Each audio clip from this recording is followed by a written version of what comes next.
যে আল্লাহর নবীকে ভালোবাসতে চায়, আল্লাহকে ভালোবাসতে চায়, সে যেন নবীকে ভালোবাসে। নবীকে যখন ভালোবাসবে আল্লাহ তাআলা সেই ভালোবাসা গ্রহণ করে তাকে মাফ করে দিবে।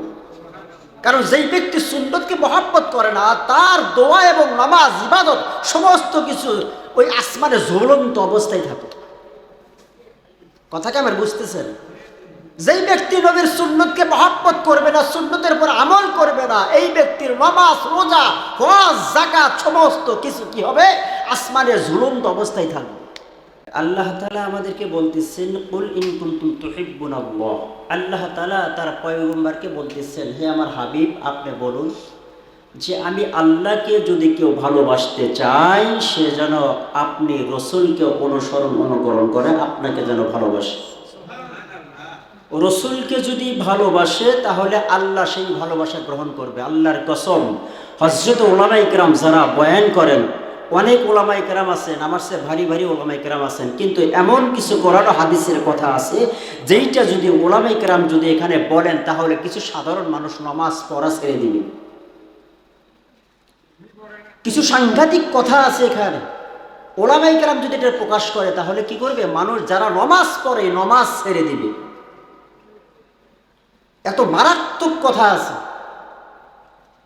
এই যে আল্লাহর নবীকে ভালোবাসতে চায়, আল্লাহকে ভালোবাসতে চায়, সে যেন নবীকে ভালোবাসে। নবীকে যখন ভালোবাসবে আল্লাহ তাআলা সেই ভালোবাসা গ্রহণ করে তাকে মাফ করে দিবে। কারণ যেই ব্যক্তি সুন্নতকে মহব্বত করে না, তার দোয়া এবং নামাজ ইবাদত সমস্ত কিছু ওই আসমানে ঝুলন্ত অবস্থায় থাকে। কথাকে আমার বুঝতেছেন?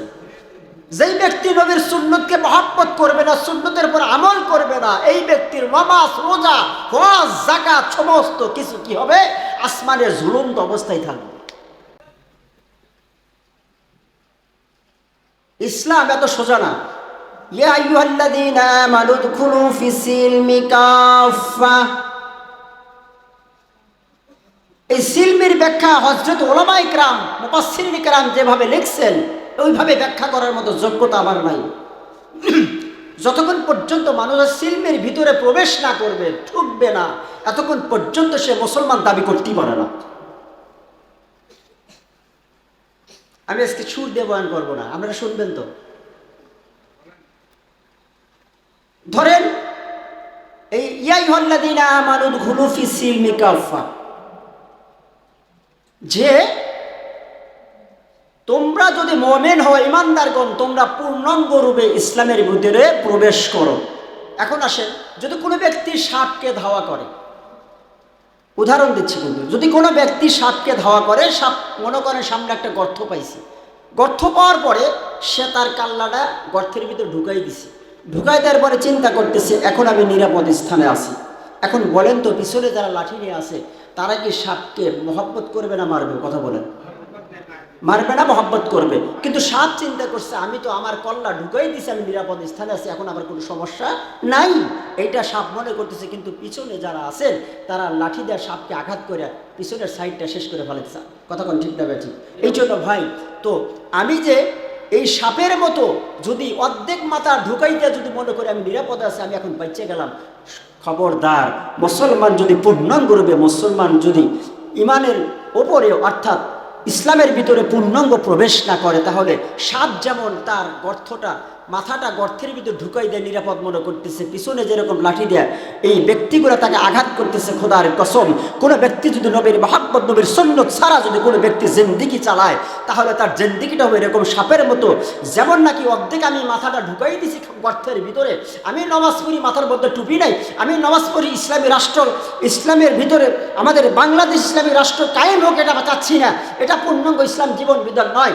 আমার সন্তান আমাকে বাঘের মতো ভয় পায়, এটা ইসলামী জীবন বিধান নয়। আমার স্ত্রী আমাকে জানোয়ারের মতো ভয় পায়, এটা আমার জীবন বিধান নয়। আমার জীবন বিধান হলো প্রত্যেকটা মানুষ আল্লাহ তাআলা আমার সাথে মাহবুবিয়ত দান করবে। মাহবুবিয়ত কাকে বলে? যেমন আল্লাহর নবী সাল্লাল্লাহু আলাইহি ওয়াসাল্লাম, যেখানে আল্লাহর নবী সাল্লাল্লাহু আলাইহি ওয়াসাল্লাম যেখানে বসছেন, উঠছেন, সেখান থেকে যখন আল্লাহর নবী উঠে গেছে, উঠে যাওয়ার পরে সমস্ত সাহাবাই কেরাম এবং সমস্ত এলাকার মানুষগুলো বলছে এখানে অমুক আব্দুল্লাহর বেটা মুহাম্মদ আসছিল। সুবহানাল্লাহি ওয়া বিহামদিহি। আব্দুল্লাহর বেটা কে? মুহাম্মদ আসছিল। এই মাহবুবিয়াত যদি আমাকে দান করা হয় তাহলে আমার নবীর সুন্নত মহব্বত করা দরকার আছে না নাই? কথা বলে ঠিক না ঠিক? এই জন্য আমি তো বলছি সবাই আমি নেব না, এই জন্য প্রত্যেকটা মানুষদেরকে আমি বলতে চাই, ও আল্লাহর বান্দারা, আপনারা সবাই সুন্নতকে মহাব্বত করেন। নবীর সুন্নত, একটা সুন্নতকে আইকিরা ধরেন, একটা সুন্নত আপনাকে জান্নাতের ঠিকানা পর্যন্ত পৌঁছে দিবে। সুবহানাল্লাহ। ও আমার ভাইরা, ও আমার বাবাজিরা, আপনারা একটা সুন্নতকে মহাব্বত করেন, সুন্নতের সাথে খানা খান।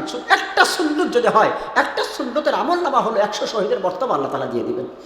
এই জন্য যেন আমার আমল নামা থেকে সুন্নতের জিদ্দিগি না করে ইনশাআল্লাহ। আল্লাহ তাআলা সকলকে আমল করার তৌফিক দান করেন। আখির দাওয়ানা আনিল হামদুলিল্লাহি রাব্বিল আলামিন।